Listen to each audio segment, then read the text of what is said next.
ご理解第5節。これまで神が物を言うて聞かせることはあるまい。どこへ参っても片瓶で願い捨てであろうが、それでも一心を立てれば我が心に神がござるからおかげになるのじゃ。生きた神を信心せよ。天も地も昔から死んだことなし。この方が祈るところは天地金の神と一心なり。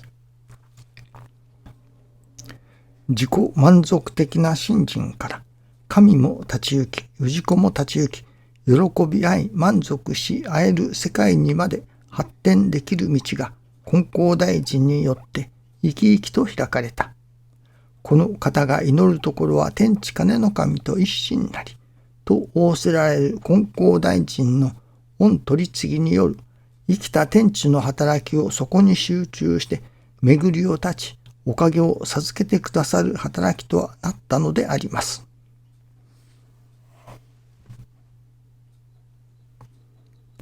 この方が祈るところは天地金の神と一心なりと。この方というのは教祖様のことですけれども、天地金の神様と一心だと、一つ心だということは取りも直さず、人が助かること、人の幸せを願う、そこ一点に焦点が置かれているということだと思いますね。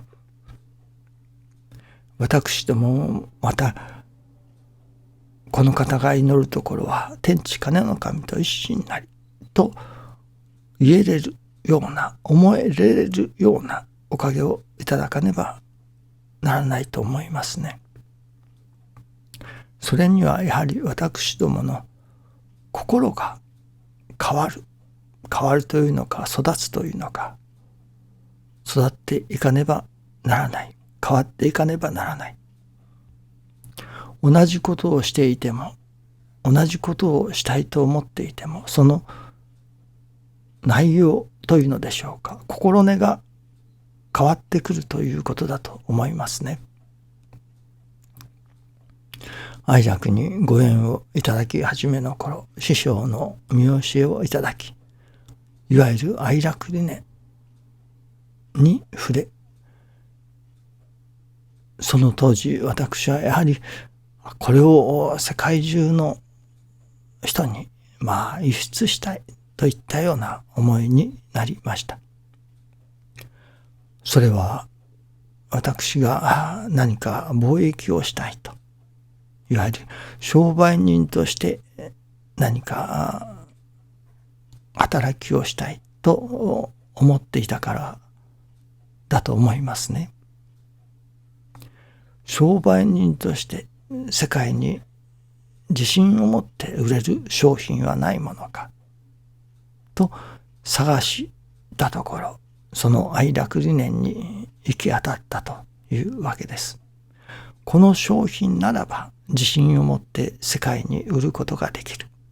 世界中の人々に自信と確信を持って売れるという、いわばその根底にはやはり貿易をしたい、商売をしたいというわけですから、どこかその心に儲かりたいという思いがあると思いますね。売りたいという思い、そして儲かりたいという、そういうものがあると思います。商売人さんが商売をするでも、やはり儲かりたい、たくさん売りたい、その根底には儲かりたいというのがやはりあると思いますね。で、そこから入って、それはそれで良いと思うのですが、それで終始したのではいけないということですね。そこから心がやはり育つというのが変わってこなければならない。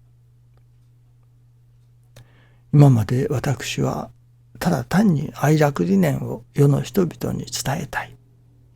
それはある意味商売人根性でいうところの世界に売りたいというものであったように思いますけれども、今朝思わせていただきますのは、いや、そうではない。そこで止まったのではいけないのだと。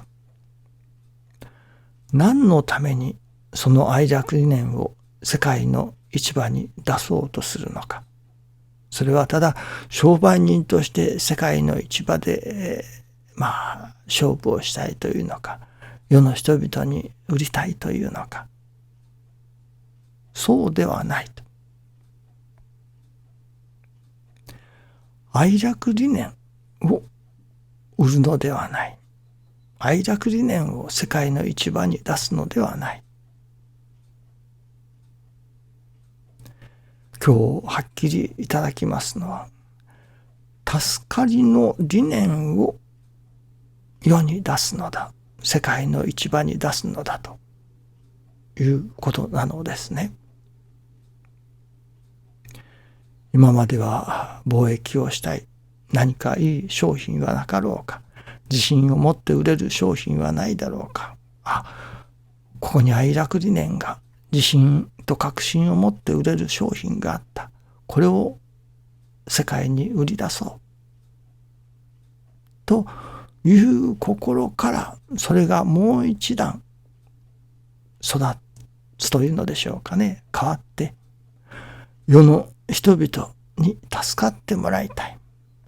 なんとか世の人々が助かる道はないものだろうか。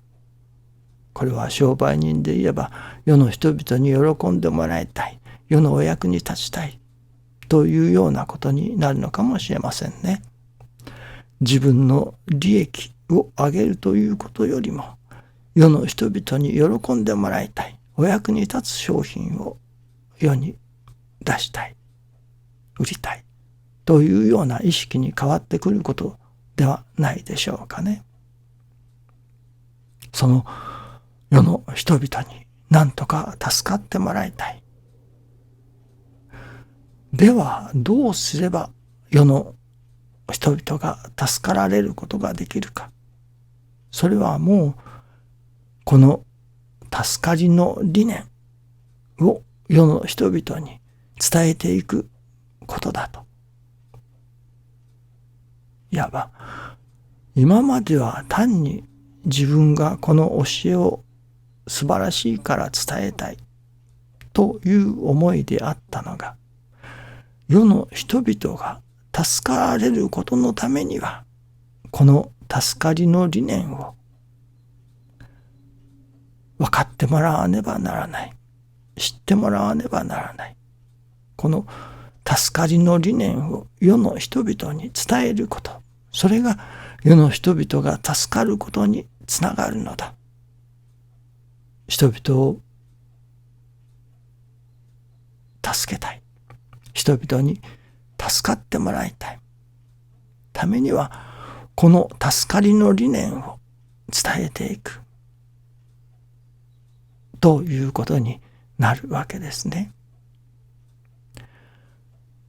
ですから、単に愛楽理念を伝えたいというところから、そこがもちろんスタート地点ではありましたけれども、今日はそれこそ愛楽理念ではない、助かりの理念を伝えるのだ。その助かりの理念としての愛楽理念を伝えるということになりますね。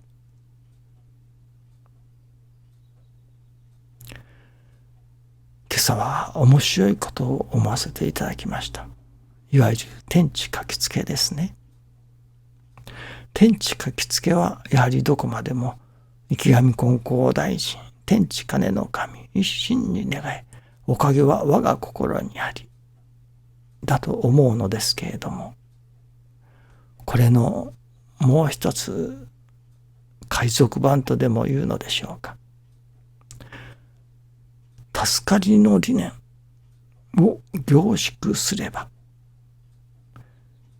池上金光大臣、大坪宗一郎、天地金の神、一心に願い、おかげは我が心にあり、神の心は成り行きにあり、今月今日で頼めい。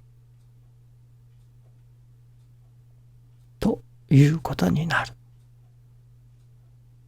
というようなことを今思わせられています。どうでも私どもが伝えるもの、伝えたいもの、それは人が助かることのために、その助かりの理念を伝えさせていただきたいということですね。どうぞよろしくお願いいたします。ありがとうございます。